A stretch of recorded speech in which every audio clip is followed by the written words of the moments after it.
Hey everybody, we got a 2014 CRV here. We're going to be installing a new base plate on this unit so it can be towed behind another vehicle. Today's installation will be the base plate and a wiring kit. Other than that, this is the front end we're going to pull off here.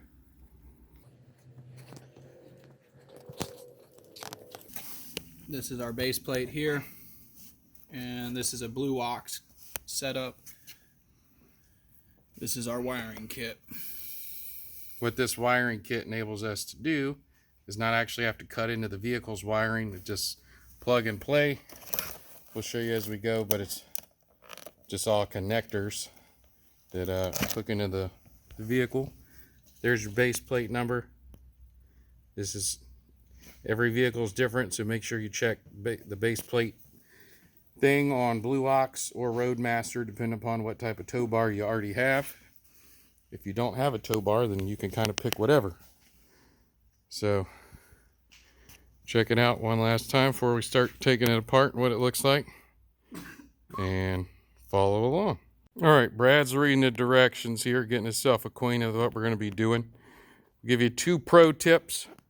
1, put the vehicle on some jack stands or wheel chocks, or everyone wheel ramps. Gets you, you're going to have to take a bunch of connectors off the bottom side of the bumper, and this gets you a little bit more space to work in. And the second, probably most important one, is find an old rug or something to set. That way you're not down in the dirt or in your garage floor getting all nasty, and you got a little protection. This kit is not too crazy. There's all the pieces. It's one solid bar and small hardware pack, and then some special bolts that are made to go down into the frame. So we'll set this up real quick here. So looking at this, it looks like the bar is actually going to come out of the bumper right in this area. So we'll figure that out more as we get the bumper off and start taking things apart. Hey guys, we got all of our mounting hardware and Christmas trees and brackets pulled out on this. This comes out. We've removed all these push pins that'll sit up here in these holes, and we've got all the push pins out of the bottom of the bumper. Last thing we've got to do is just grab her and give her a good little tug. So quick note on the center grill, it has these really awesome yellow pins that you have to collapse down. We actually had to break off the little middle pieces. It locks in 4 directions, and it's just about impossible to get out from between the bumper here. You're reaching up from the bottom to get that off so that you can take these last 2 off here, and then everything's gonna super slowly and carefully, pry the bumper off.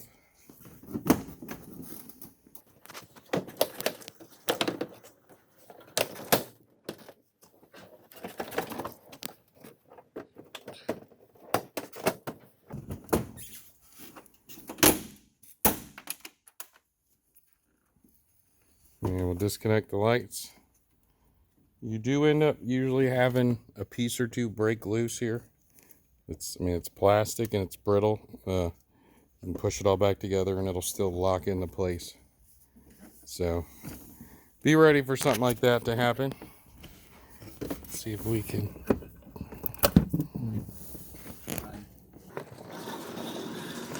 Squeeze it for me.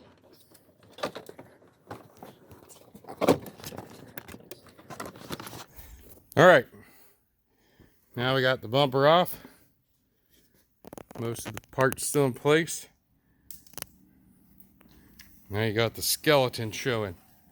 So we're going to check the directions, see what the next step is. Sometimes you got to take the bumper assembly off and then mount the piece and then put it back on. Or in actually a few cases, this piece right here will actually come off and stay off. And the bracket actually becomes the bumper. So we'll let you know here in just a sec. Brad's figuring it out. All right, so bumper does come off. It's a 12 millimeter. And grab these ones over here. The impact.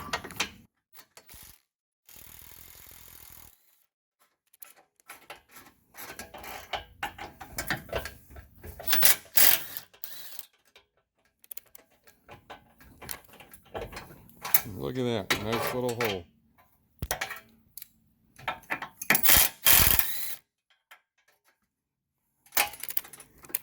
Then we're gonna need a regular old ratchet like Brad's got.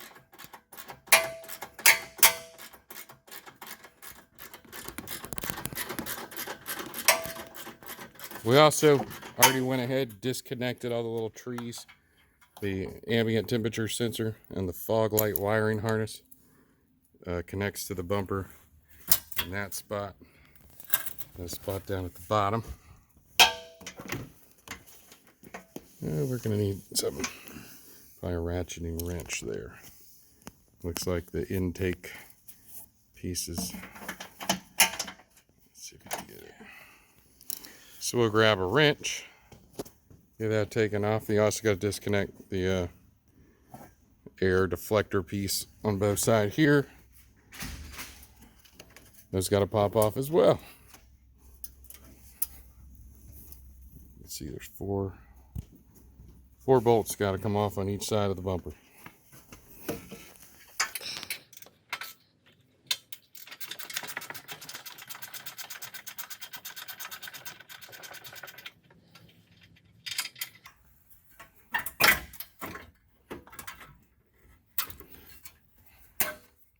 Yep, one Christmas tree hammer here. Extra one down here. Now we got that off. Watch your AC line. And the bumper comes off. Now we'll figure out what's going to go in this hole. Alright, so there's a bolt in here from the factory that we've got to get rid of. We're not going to use the top mounting bolt. Let's take a chisel.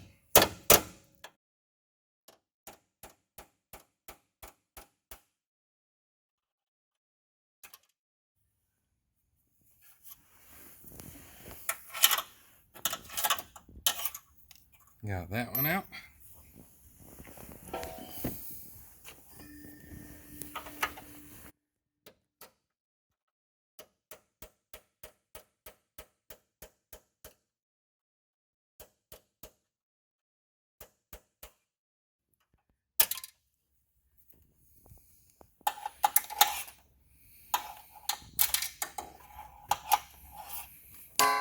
Oh, need something.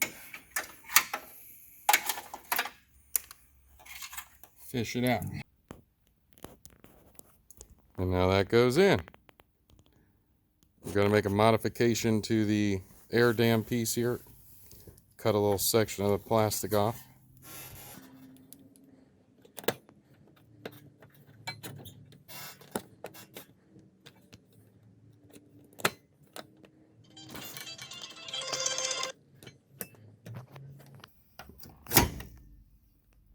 And that sits in. Now we'll figure out the hardware we need, and we'll go from there. All right, now we're going to take these bolts with a washer, lock washer on them, line them up with the factory holes, hand tighten them.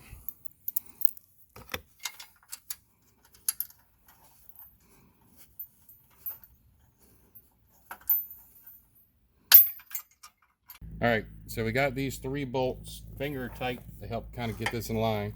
So you've got these are the larger bolts with a nut or a washer and a lock washer. Then you got these crazy looking nuts that have been tack welded to these plates. So this plate is to go through until we see it in the hole here. And then we're also going to use Loctite on these.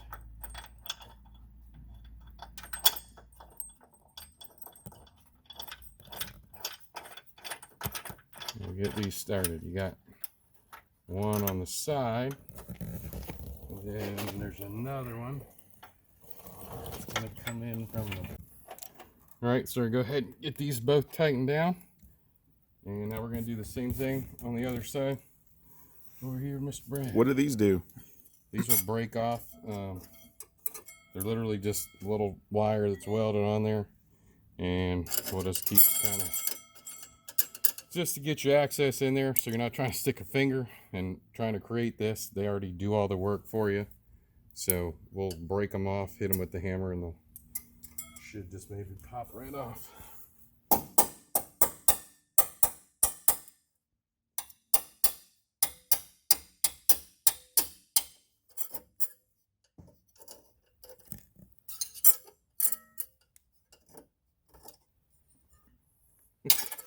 There we go.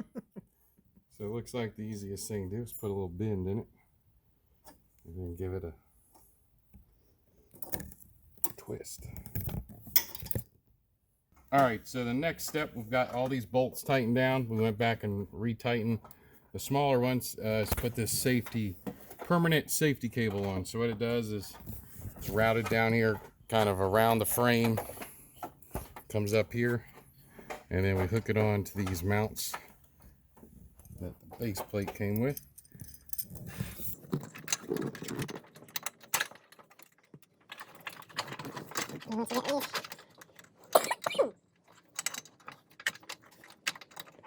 There we go. And that's it. We'll grab a wrench or something and tighten these down a little bit more because this does stay on here permanently. And then the next step is come over here. We're going to take our ambient temperature sensor that we had to take off, and it's going to get mounted. See if we can take this little plate off of here. And it's going to get mounted up front with the provided zip tie.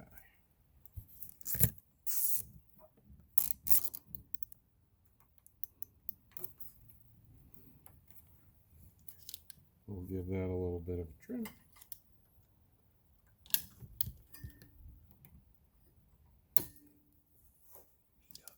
And that's how that goes. So next thing you're going to see is us putting the bumper and everything back on. Actually, we're going to jump back to the back of the car and do the taillight wiring. I've already got that basically ready to go. Brad will get the area cleaned up here real quick so we can get the bumper and everything put back on and finish this install up. All right, so now we're going to put in the easy wiring kit. We already showed you guys that part number. It's BX88314, 2012 to 15 Honda CRVs. So to get the headlight or tail light assemblies off, there's two Phillips head screws I went ahead and took out.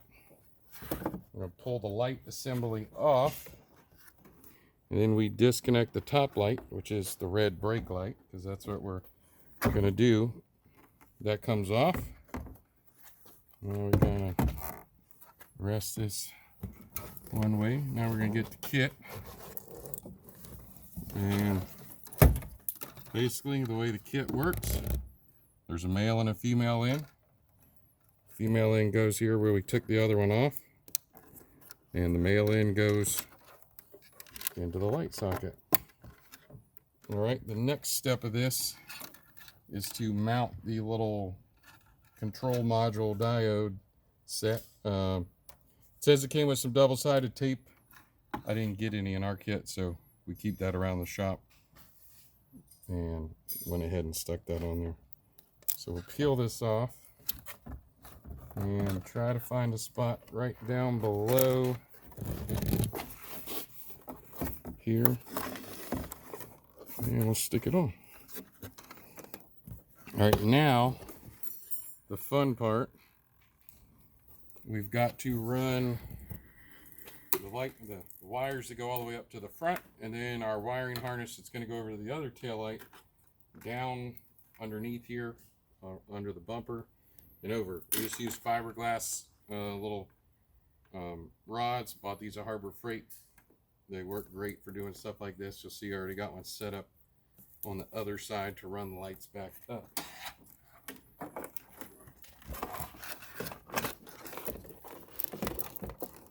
Sorry. All right, let's see if I can.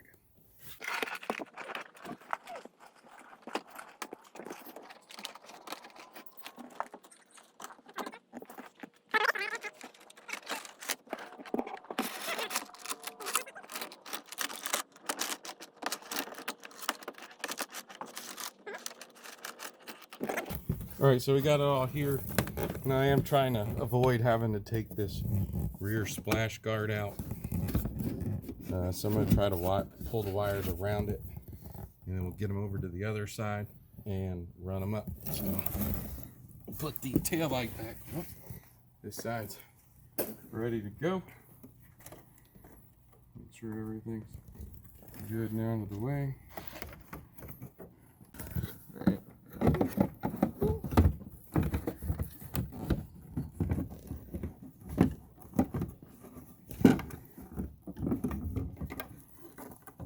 Got to make sure you get the extra harness out of the way.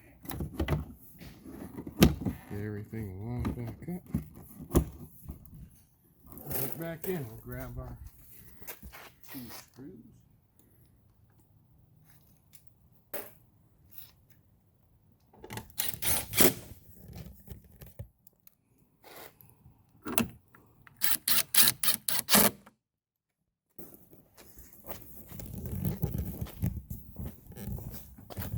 Tyler, hand me that other rod again. For Brad, take it back. All right, so we got it ran across, and now I got it hooked on here. We're gonna feed it up.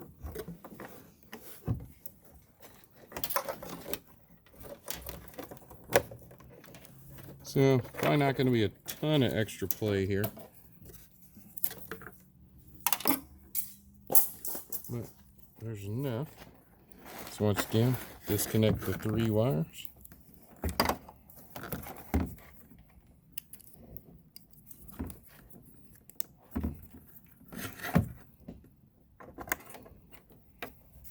And that's how easy the lights are to hook up. No cutting, no installing diodes and trying to get them to stick in there.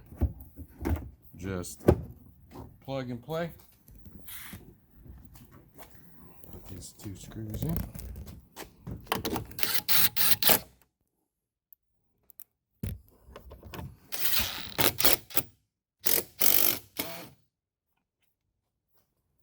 And that's it. Now Brad's gonna run the wire up to the front, where we'll wire in a plug,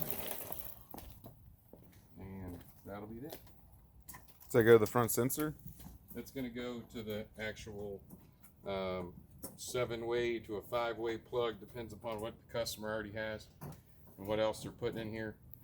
When you're running just lights in a car, all you need is 4. You need your ground, left turn, right turn, and the marker lights. That's what the 3 colors are for. I want to say green is right, yellow is left, and brown is marker. And that's pretty generic on every type of trailer that you're going to deal with. The car equivocally becomes a trailer when you tow it like this, so it's wired the exact same way. And then with the adapter, depending upon what else, if they have a brake controller or anything inside, then they might need a charging wire run into the car. In this case, we don't need any of that, so we're good to go. So now we're gonna get the bumper back on.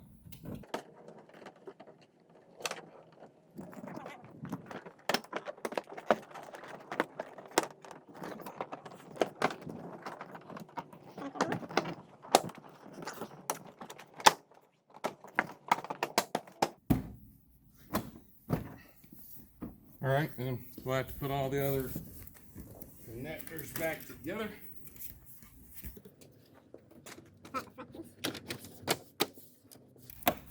Back on, and like I was talking about earlier, this connector still worked just fine with the 2 extra little tabs taken out of the middle. Got all the Christmas trees and bolts back in the top, And now let's check out where our mounts go in. So we showed you before. This one is really nice because we didn't have to cut anything.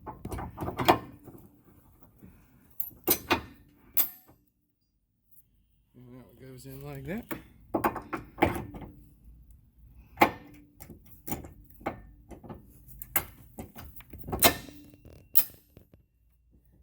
And that one's in like that. So got a few more finishing touches to get this all the way back together, but it's starting to get dark and cooler here, so I got my sweatshirt back on.